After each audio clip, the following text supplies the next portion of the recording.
Simple Car Guy here, and today we are checking out this CarPodGo T3. This is a more premium wireless CarPlay and Android Auto unit that offers high quality display and modern UI. And of course, it will work on any vehicle. So let's check it out. And look at this, it's magnetic. Pretty cool. So how long does it take to initially set up the wireless Apple CarPlay on this device? Well, let's find out. So we're going to press this button right here. It says we have to make sure that the Bluetooth and Wi-Fi are on, which they are. And then we're going to connect to this PND2C7E. So I have my phone right here. I'm going to press that button right there. It's going to ask if you want to pair. Yes, pair. Allow sync. Let's wait. We're going to do this live. I'm not going to do any cuts on the video. Use CarPlay.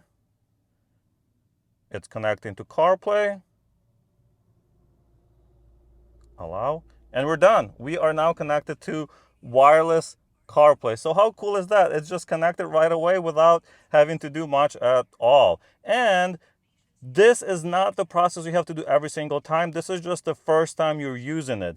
From then on, when you start the car and this powers on automatically in like 6 seconds, it will then automatically connect to the wireless CarPlay with your phone in your pocket. You don't have to take it out or anything. And then you're basically ready to go. What can you do here? Well, I suggest you watch some videos since this is really dependent on what you're trying to do and what apps you have on your phone. But the idea is that you can use this for maps, messaging, music, audiobooks, things like that. This will be the standard Apple CarPlay that's exactly the same on all the other Apple CarPlay devices. So what's the benefit of this specific device when it comes to wireless CarPlay? Well, first of all, it connects very quickly, but also it's very smooth. This is a very nice 8.9-inch display with a resolution of 1920 by 720. So basically HD resolution. Some of the other items I have reviewed that are the same form factor and the same screen size are only like 1600 by 900 or 1200 by 600, things like that. So this is a higher resolution screen, and you can tell it looks really nice, and look how smooth that is. That's really nice. And of course we can just go to maps, and we can have maps on one side and music on this side and a little bit more information right here. No, you cannot watch YouTube on this or Netflix or things like that. That would be illegal in most states, in most countries. That's why this does not allow that, and that's not what Apple CarPlay is about. I really do encourage you to check out what Apple CarPlay actually does, so you have the right expectations for what this device will do for you. But basically this is exactly what you would get on, let's say, BMW's CarPlay if your car came with that option. And of course, if you don't like Apple Maps, that's no problem at all. You can use, for example, Waze. That's right here as well. You can use that just as you could do Apple Maps, and you can do Google Maps as well. So whichever one you like, that's the one you can use from here. You can also use YouTube Music. You can do Pandora. You can do Spotify. Any of those will work on here as well. So if you go to Spotify, let it load. So it's just going to be loading from the phone, and we can play any song from here. And there you go. So now it's playing from this phone. So if we take a look on the phone right here, right? So if you go to Spotify, that's the music that it's playing from the phone onto this device. But of course, you wouldn't want to just play it on this device and not have it come through the car. That's kind of the whole point of having this instead of just playing it on your phone. Well, there are a few different options that we can use to transmit audio from your phone to the vehicle. So you might be wondering, how do you go from this Apple CarPlay display back to the home page? Well, you just go back here and click on car, and it's going to take us straight to this home page, right? Going back to this main screen, I really like how simple it is. It's not showing you what you don't need to see. It's just showing you the stuff that you actually need to have on your screen. We have a couple of icons here at the top right corner. We have the brightness. So this system actually has a scheduled brightness built in, so it will change how bright the display is based on the time, but it also has a light sensor, so it will adapt the screen brightness based on how bright it is in the vehicle as well. Here we can also see that we have a phone connected, and if we had the Bluetooth connected to this device, then that would be enabled as well.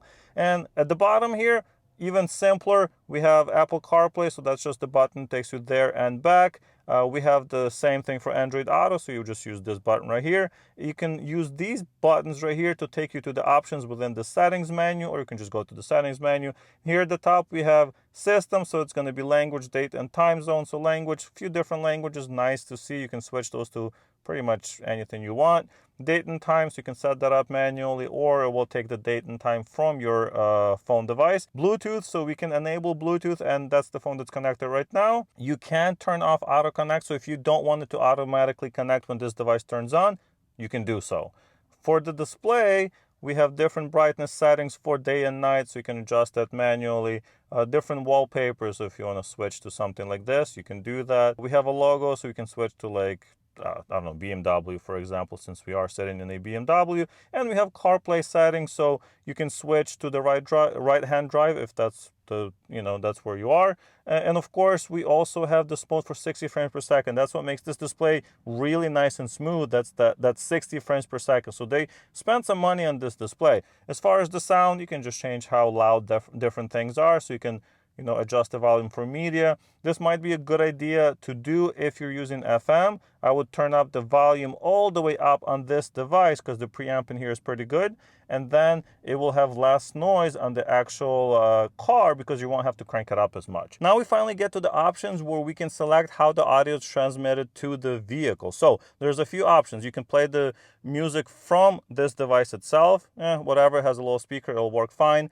But you can also use Bluetooth. So if your car has Bluetooth, that's how you can get the best audio out of the system. So your phone would connect to this device right here, and that's where it's going to be used as display only. So it'll show all the information, but the audio is going to be connected to your car. That way you get best audio quality, right? Because it's connected directly to your car, but you still get everything on the big screen. Pretty cool. However, if you don't have Bluetooth on your car, which is completely fine, you can just use FM transmitter, and I'll show you how that works in just a second. Pretty cool, actually. So what that does, it takes the audio from your phone, sends it to this device, and then this device acts as a FM transmitter and sends it to your vehicle. Before I show you how that works, we also have an auxiliary cable. So if you plug that into your car, if your car has an auxiliary port, you can plug that into the car and into this device, and then it will work even better. That's going to be the best audio quality other than the Bluetooth connection. But those are pretty straightforward. I feel like most people know how to do that. So I'm just going to show you the FM transmitter. So here is how that works. I have selected 88.1 as my FM station on the car. If you listen to it, it's basically static, so there's nothing on it. I have also selected 88.1 on this device right here. And what we're going to do now is turn it on. So static, turn that on, no static. No noise at all, so it's very good transmission. And that basically means that we're transmitting audio from here to the car now. So if you go back, gonna go back home, go to CarPlay, gonna play right here. And now it's playing through the car. Of course, I can't play it for very long because I will get a copyright strike. Well, surprisingly, it's pretty clear, so there's not a lot of hiss. Of course, there is some of that like FM noise that comes through, and there's not much you can do about it, and that's why they give you a warning when you actually when you go and select this mode. It tells you, hey, if you want to get the best audio quality, use your dual Bluetooth or the auxiliary cable for the best transmission. So does that mean it's not a good option? No, because this mode allows you to use this device on basically any vehicle that has FM radio, which is a lot of different vehicles. Pretty cool, actually. Of course, if your car does have Bluetooth, it is best to connect using that option. So that's what I've done just now. I've connected my phone to my car. So you see it's connected right there. And it's also connected to this device right here. So right now we have maps on this nice big display. You can go full screen, of course, if we like. But we also have music that's playing from here to my car, but displaying everything on this display. So as you can see, the music is playing through the car. It's very high quality because it is direct connection to the vehicle, better than FM. But of course, if that's your only option, it's still a good option, just not going to be as clear as this Bluetooth option or the auxiliary cable. Setting up this device is actually really easy. Of course, it's going to depend on your vehicle and how you're going to mount it. But the nice thing here is that this bracket is on a very strong magnet, so you can remove it, install your bracket, and then put the device on the bracket. So let's do that. And of course, we have a few different options. So if you have something like a smooth surface right here, you can just put one of these brackets right there. So it's pretty small, doesn't take a lot of room. You would stick it on here and then attach it, pretty easy. Or of course you can also use one of these extendable ones. You can put it like this, extend it, or you can twist it the other way. Of course you can also install this on the windshield. It does have adhesive as well as a suction cup. So a suction cup that create some suction with the adhesive, so it's going to stick really well, and that way you're going to be able to extend it and it's not going to fall off. Pretty cool. This device does weigh about 437 grams, something like that, so about a pound. So it's not very heavy, but that also means you do need some kind of strength here to hold it in place. If your surface is not very smooth like this, they include this additional adhesive pad. So it has strong 3M adhesive on the back. You can stick it to a rougher surface like this. So you just put it like that and then stick your suction cup to that thing, and that's it. So yeah, you have a few different options, and you even have this 3D printed bracket that will work for your Tesla Model 3 and Y. So pretty nice. You can just stick it in like that, basically in the dash, and attach your device just like that. So pretty cool. I don't have a Tesla to show you, but we will be using one of these because I think this is going to be the most common one that people use. I'm going to take off the little film, stick it down somewhere here. I think that should work. With the bracket off the device, I can simply attach it to this bracket, tighten it down, tighten this down, make sure everything's nice and tight so it doesn't move around for us. Just like that, and we can just stick it on. That's actually upside down, so we're going to twist it this way, and we are ready to go. Now we just have to plug it in, and then we can start using the device. Now we're going to plug in this USB Type-C cable that comes included, of course, and it's actually a pretty nice cable, as it gives you USB and an on-off button on the actual item. One last thing I wanted to do is see how long it will take to go from being powered off completely to connected to CarPlay. So let's do that. I'm going to power it on now. It turns on. We saw earlier that it took only a few seconds, and there you go, it's already powered on. Now, how long is it going to take to connect to this phone? Well, let's see. Okay, it's already connected, and it's connected. So it took less than 10 seconds to get into the system completely. Now, that's pretty cool. And then right away, you can just go in here. You have your map. You can go full screen. You can set your destination. You can play music. So that starts playing through the car. Pretty cool. So that works very seamlessly, very smooth. And that's honestly one of the biggest benefits of this unit. They have put some thought and hardware into this unit to where it actually works very smoothly. There's no delays. It connects automatically. It connects fast. There's no lag. There's no things that you need to worry about. It just, you set it up once, as I showed you, and then it basically works, whatever the best situation is for your car. And this is an IPS display, so that's really nice to see. You'll be able to see very dark black colors on the screen, and it's going to behave well in the sun. Right now we have a pretty sunny condition, so we have sun coming in through here directly into this camera's lens, and we can still see the screen fairly well. I know you can see a little bit of reflection on the video, but it looks much better in person. And then we are presented with the modern UI. That's actually really nice. It's not very complicated. There's not a lot of colors.